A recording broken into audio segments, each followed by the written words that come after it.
that will hopefully be approved in the next few months. Looking a bit more about how the board works about itself, we have just finished 1 month ago the 2022 election for the board. So the board is composed by 12 people, as I said before, and we have different types of seats. We have one person who is the community founder, Jimmy Waits. There is one seat reserved to him. We have 5 seats that are appointed by the board to fill the skills and needs that the board is important. And we have 6 seats that are selected by the community and by affiliates through voting process. The last one, the 2 seats, happened in this summer. We had more than 10 people nominating, including multiple people from this region, from Africa. One person was from this region was shortlisted also, but not elected at the end of the selection process. Anyway, we got 2 people elected, and we are going to officially appoint them in the coming month after the ground and media check to ensure that we are really appointing people that are okay. We have also worked to expand our technical expertise in the board. We identified that we missed someone who had a deeper technical experience. And this is, of course, very important because we are running one of the most visited websites in the world. So we need someone who knows about product and technology. We didn't. We used one of the appointed seats to select Luis Emilio for this role. And together with him, we have also supported Mariana to select the selection of the new Chief Technology and Product Officer, Selina Deckerman. Finally, we have been continuing to work on getting our internal processes better. In 2019, there was a governance review, so we asked some consultant to come and see how things are working in the world and identify points for improvement. And since then, we have been working on applying those improvements. And it's that's continuing also today in this year. So that's all for me on this introduction. The rest of the time will be devoted to you and your questions.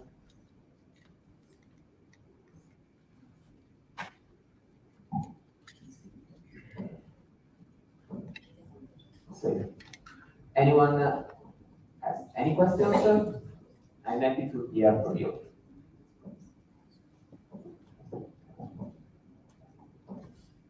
One over there. Anas?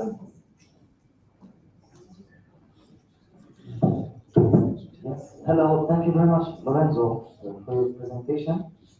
So my question is, because we are in Africa and you have mentioned that there was a candidate that was shortlisted and closed. So because you are a member of the board and because you are very experienced, can you give some advice to people from this region in case they want to be in the board in the future? What they need to do? Like, what are the things that are doable so that we can have representatives from Africa in the board in the future? Thank you. Well, first of all, if you want to be on the board, please run for the board. I mean, nominate. Don't be shy.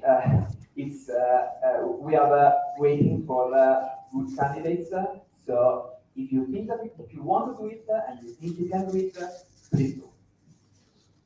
And in terms of preparing that and how to get people that have skills and experience for getting that position, I think it's important to engage in both on your local affiliate level, if you have one, because it can give you some exposure to governance issues and how an organization is run, even if, of course, it would be a different organization. So Wikimedia Foundation is larger, bigger, but it's still an organization. And also to engage in global movement activities, in global movement governance, like in discussions about the movement strategy, or working in some of the committees that are global or at least regional level, like I don't know, the regional grant committees or AFCOM or things like that. Even if you don't get to go the tender, these will be activities that are worthwhile, and it will, in any case, will be helpful to have your voice in these committees and spaces.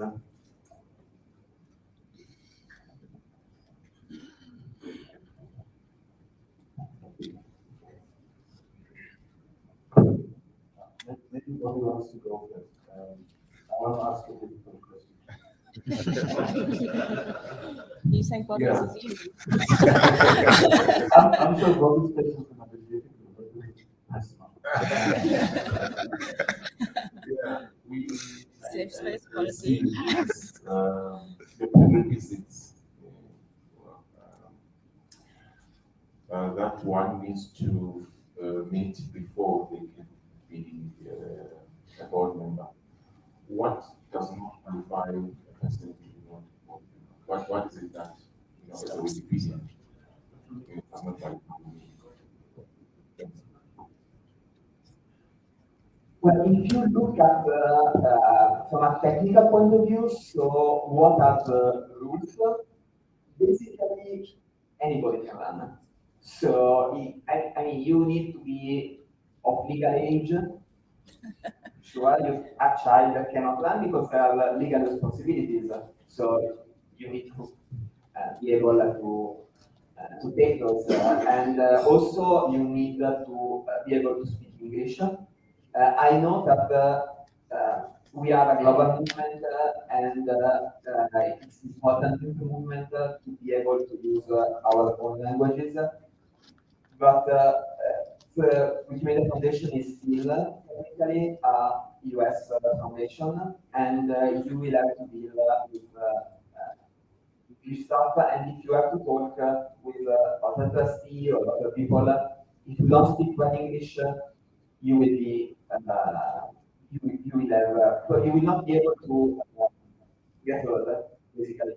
That's of course a problem, but I don't think we have a solution. You don't have to be very fluent in English, but you need to at least speak it, and you can have support in studying if you need to whatever. So I think these are not the only real requirements. So that is only on what is what we would like to see in a trustee. That includes both some skills, some specific, some general skills, actually like experience in governance. Is there something good? Of course, experience in Wikimedia projects and how the movement works is also useful, especially for the community trustees. We have trustees that do not came from the movement, but when you run for elections, this is generally expected from you. We also have some specific skills that we that we want from time to time, but they do not need to be for all trustees. For instance, as I said, we have selected a trustee trustee with tech experience. That was really important to have, but he's the only one. So we need one person with that experience. If we had two, that would be great, but it's not a requirement. It's not something that everyone needs to have.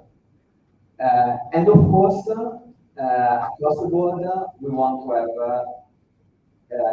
as much diverse people as possible, and that includes many points of view. We want, of course, have people from different regions of the world who speaks different languages, who have experience of different kind of political system, maybe, or who have different backgrounds, to ensure that in the world, what can be representative and what can have collectively can have a good view of what is going on. We are not always doing a great job on this. If you look at where trustees came from, most of us came from either Europe or North America. Not all of them. We have some people from Middle East, we have one person from South America, but overall, this is clearly something on which we need to improve. Yeah. Maybe before you come, can I just chip one question? Sorry. Thanks for that. The voting is so complicated. Who came up with that voting system? So I'm partially responsible. I will admit it, I was in the committee to keep up with that. I recognize that it is complicated. I think the point is that we wanted to make things better. We wanted to have both affiliates and community to work together in this selection and not on different processes. We want to highlight the there were many ideas were outsourced. Probably we ended up applying too many of them at the same time, so that there were multiple steps. And I also believe that probably some of them were not communicated or implemented in a clear way, so they ended up being more complex than they needed to be. That's a feedback that we got very loud, and I understand it. And yeah, even if I read on the meta pages of about the elections, I find it complicated. So I understand it.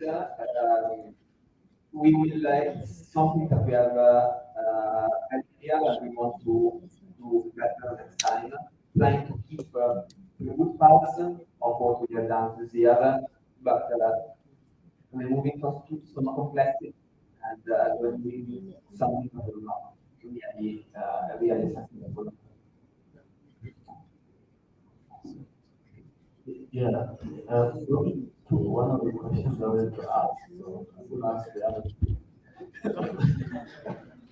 But we've known each other for some time. We've had some serious conversations in committees such as the FCT and movement strategies, and we've had this conversation. I'd like you to shed a bit more light on that. In terms of movement resources, understanding what movement resources are, where they come from, and how they get distributed. What's your view on that? Specifically, because there's still this idea, you're not collecting a lot of money from Africa or from South America, and most of it comes from North America and Europe, and yet the need in terms of what we want to do, the strategy that we have, can only be done in these areas. We're not collecting a lot of money. What's your view in terms of what about speaking about strategy, about the 2030 vision? how does that get resolved with this model of resource collection and how we have to do that? Because I'm asking that to you as a board member because Ariana is your employee and you have to tell her what to do. Okay, that's a very big question. So I hope you don't expect me to give a complete answer. Sure, and I want to question of you, I know you can speak for it. Yeah, so I can say a few uncoordinated things about this. It's clear that the way and the places where we get money from are not the same places where we are spending money, not necessarily. And even though I generally believe that it would be better to have more global diversification on where we get money from because that still has value. But we, in no way, we should think, okay, 60% of our funds came from English fundraising, and then that means that 60% of our funds should go to English Wikimedia. That's clearly not the point. In the past few years, the way in which funds have been allocated globally has been changing, with more funds going to Africa, South America, and Asia compared to before. That is visible both in the grants, also in the Wikimedia Foundation expenses, because basically now the composition of the staff has changed, and the proportion of people from the US compared to a few years ago is shrinking. There's still a lot, but not as much as in the past. I also think that there is, in a way, temporal difference in this questions about fund. So when you look at where you get money from, you are looking at the past. So whether we have been successful in the past, well, we are already working on. Well, when you think about spending money, you are thinking about the future. Where you want to be, what are the areas where you want to develop in the next 10 years? And future and past are not aligned. You have to, in a way, move beyond what you have done and what has been the history, what you need to get here, and think what are the next steps and where you want to deliver to in the future. Yeah. So I mean, not a complete answer, just some random thoughts, but I hope it is useful. Hello. Okay. My name is Shona Mani. I'm from Nigeria. I'm going to start by commending the changes made to the Board of Trustees, the recent changes, having 8 seats for the community and affiliate selected trustees, and the 7 seats selected by the board. This is quite a good change. However, looking at the composition of the board, and I think what we are planning to achieve is more diversified board and equity. But when you look at it, it seems the current selection does not really favor Africa. If we continue with this mode of election, it's quite possible that in the next 20 years, we might not get an African funding. So this is just my opinion. Wikimedia movement happens to be one of the most diversified communities in the world. we are representing, if not in all the seven continents. So is it possible for us to start looking at, we have 8 community selected trustees. Can we designate a trustee per continent? So with that, the best of each of the continents, the best of Wikimedians from each continent can then represent them on the board. Knowing fully well that already the board has already taken care of the issue of expertise, the board selected trustees. So we can then go by that route to ensure that at least a continent, a Wikimedian from one continent is represented on the board. That is my suggestion.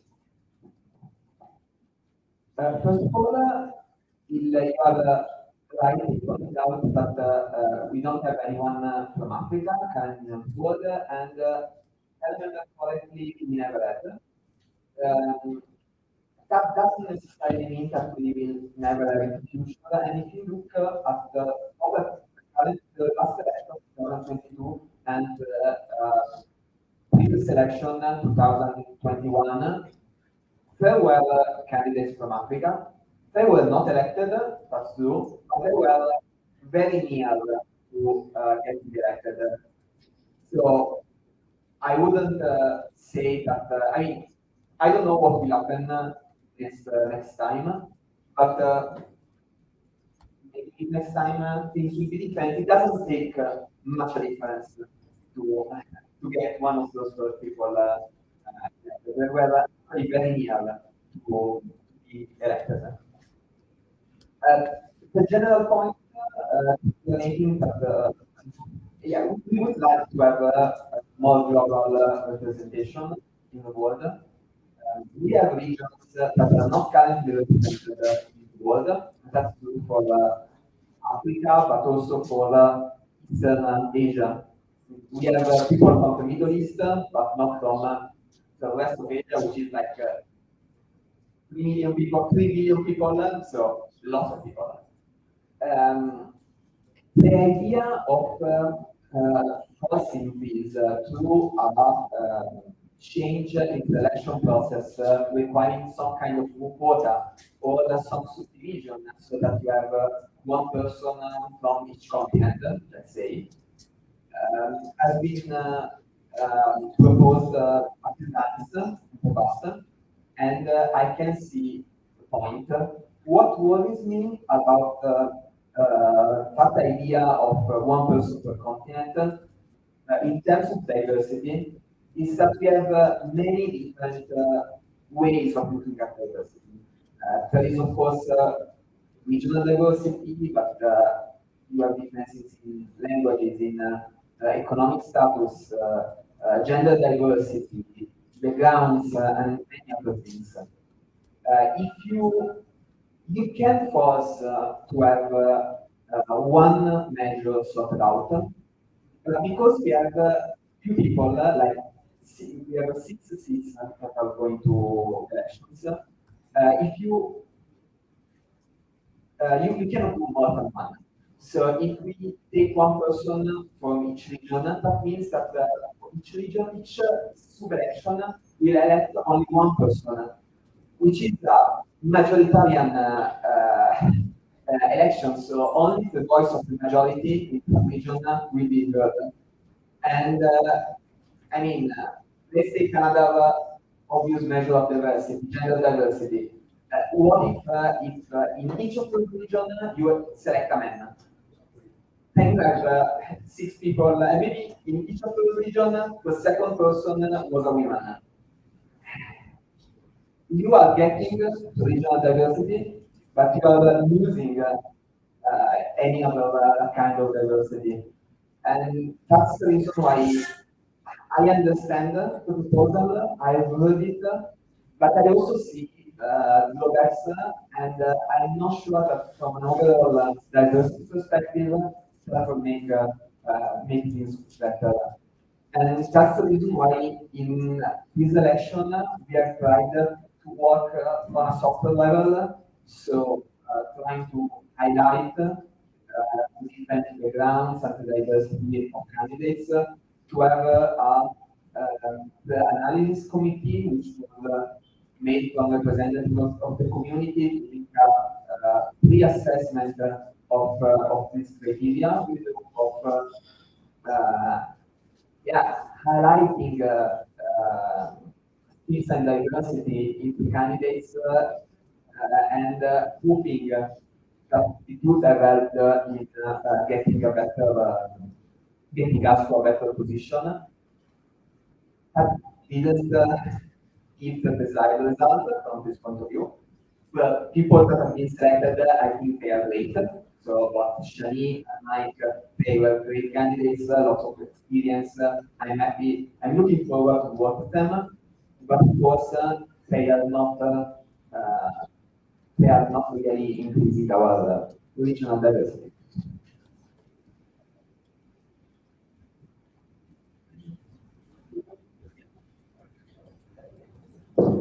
Thank you. My name is Petra. And actually, I ran for the last election. And I just want to find out, at what point does one campaign during the election? Because, first of all, there was no time when people were allowed to campaign. And even when the election started, it was like, you try to do something or the other, you're like, you don't campaign, the election has started, you read this and read that. But there was never a time when we're allowed to campaign as candidates. So I just want to figure out, at what point are we allowed to campaign? Then, secondly, when talking about this regional diversity and all of that, I feel also my own suggestion would be sometimes when all odds against us or everything, I feel equity should also be able to play out. So equity means that, in this sense, it does not mean I might not have measured up, this person might not have measured up, or maybe this person is taller and then I'm shorter. But then you try to bring up something that helps to lift this person up. So I also feel that when we're talking about this, also the equity, because I tried to check, and throughout the history of the world, we've never had an African before. And it was one of the things that actually motivates us to run and see when it would be going down to help make decisions that would also, should I say, help to level of the African continent and also help people to also get to know us and for us to tell our own stories from our own end while also supporting movement, vision, and vision. So, at what point can we campaign? It's not there at all.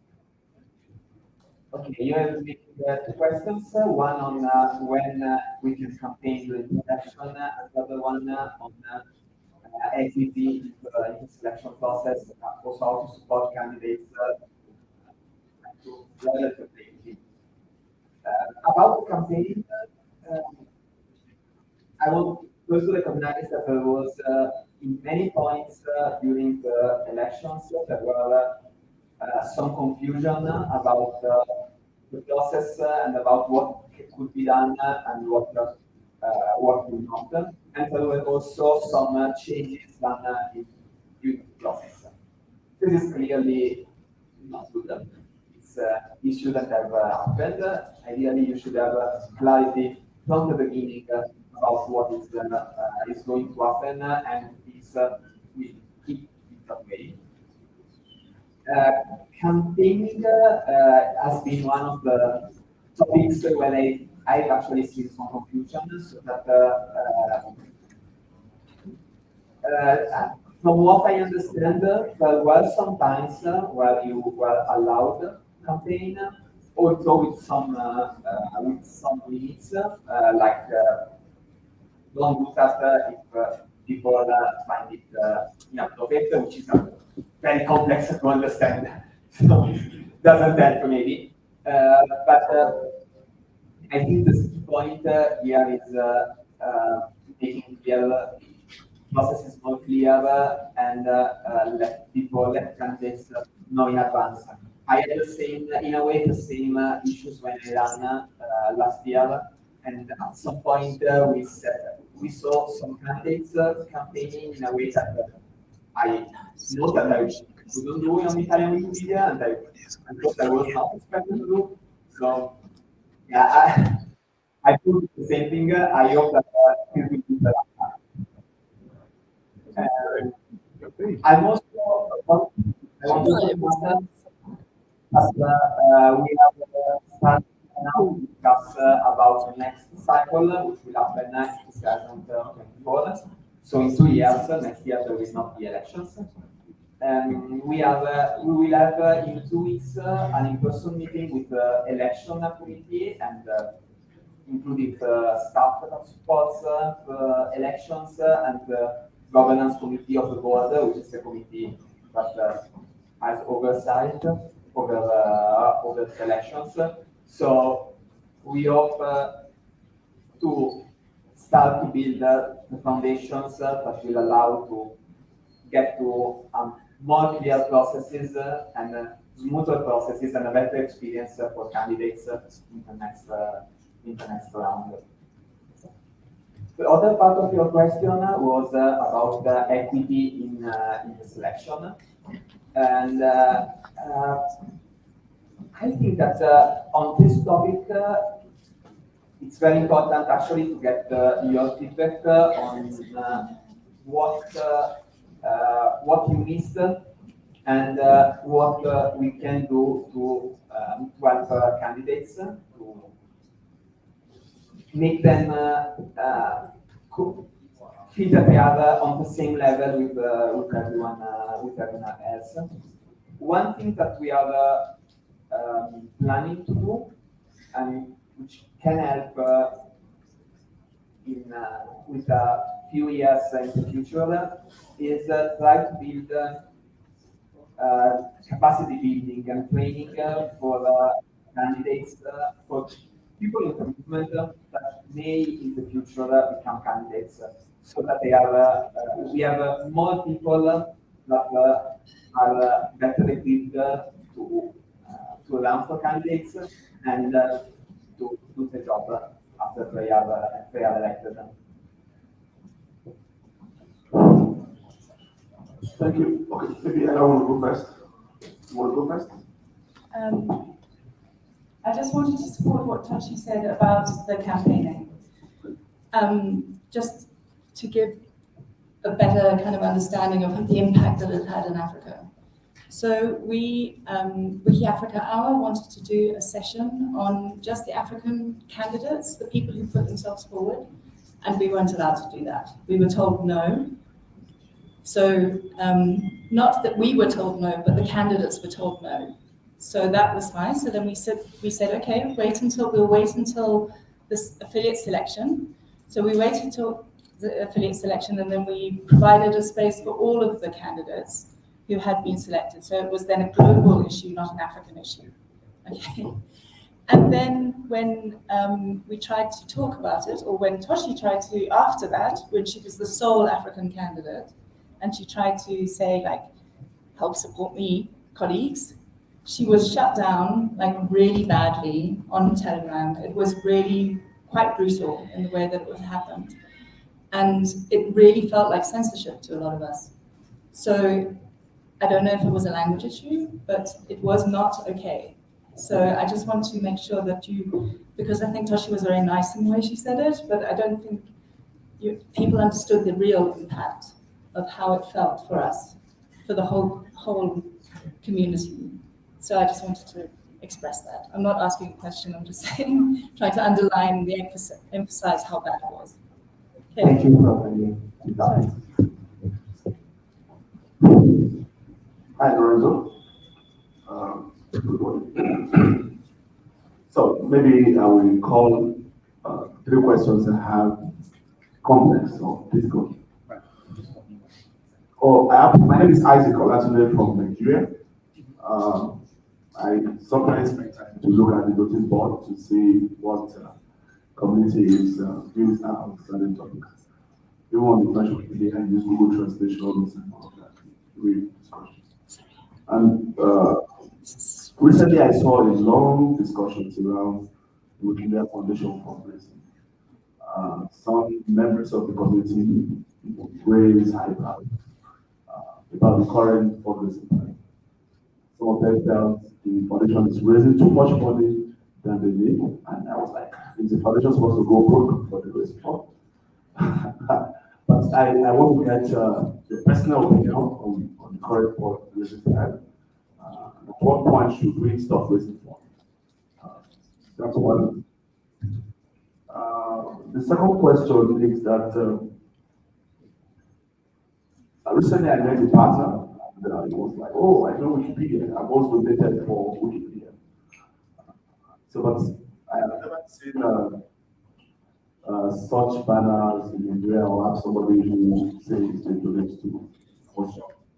So, and I became interested in learning about how much money is being raised in Africa and which country in Africa donates the most money. So, and your personal view or opinion on the current fundraising plan, what do you think? I know you can't speak for the entire, but it'd be interesting for us to know what's your opinion on it.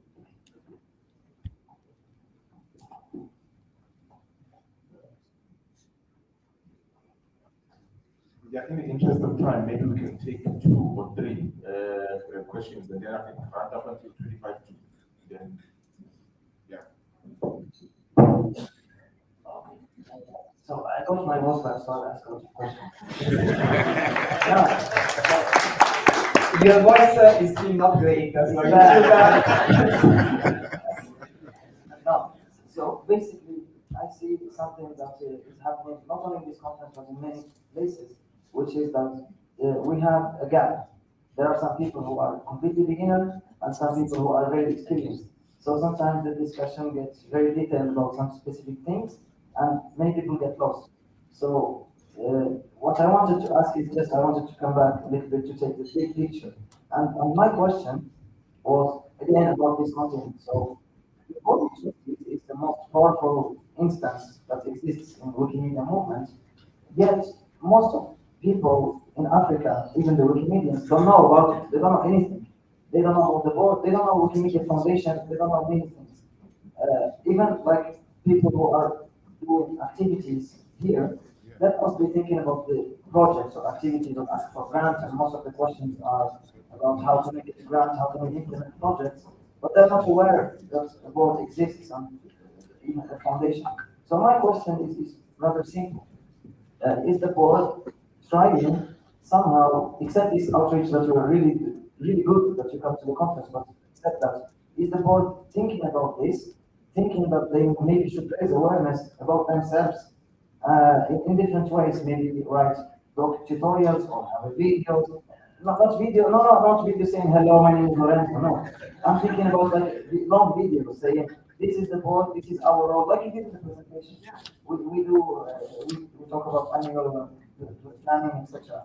Because I have a feeling that a lot of people don't understand this, and people who understand, they talk about elections. So there is a big gap because we need first to be on the same ground, and most people need to know what is the board before they discuss the other things. So I just wanted to like come back to the biggest picture and see if there is a plan from the board or from the foundation to share. There is actually a recommendation to share internal knowledge. So it's within this recommendation. Thank you. My question.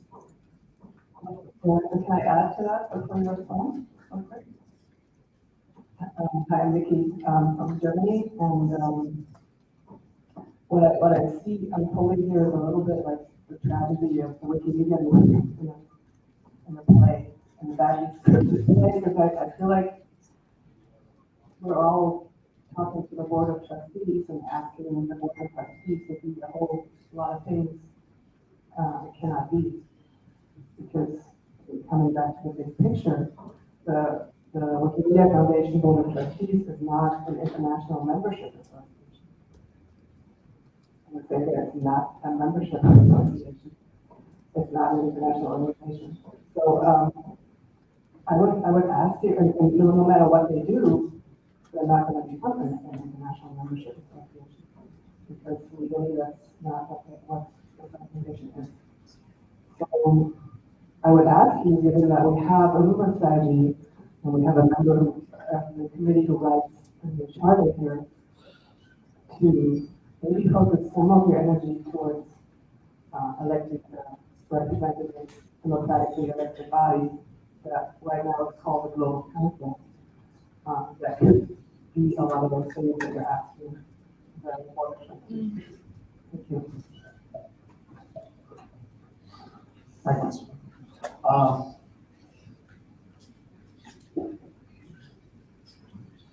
I want to talk about Africa. The last one, very first one. Correct. Yeah. Go for it. The last chapter that was established in Africa was South Africa. That was in 2012. That was 10 years ago. I feel it is important for us to have another chapter. And I know it is the work of the board to approve chapter.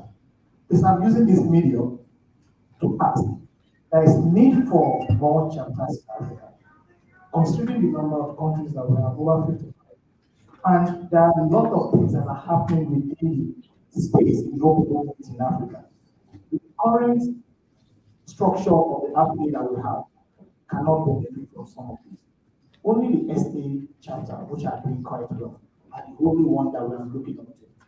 I am pleading that the board should give more priority for more African countries to have a chapter as we discussed. That's just my so that would be my opinion.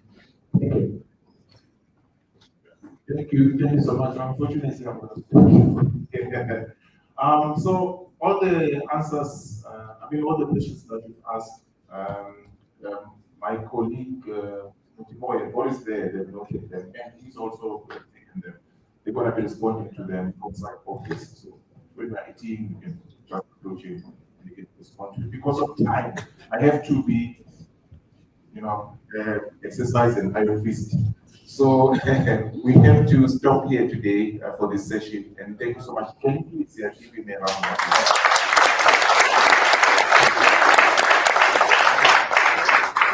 Yeah. If I just can say a last thing, I'm not allowed to answer you right now.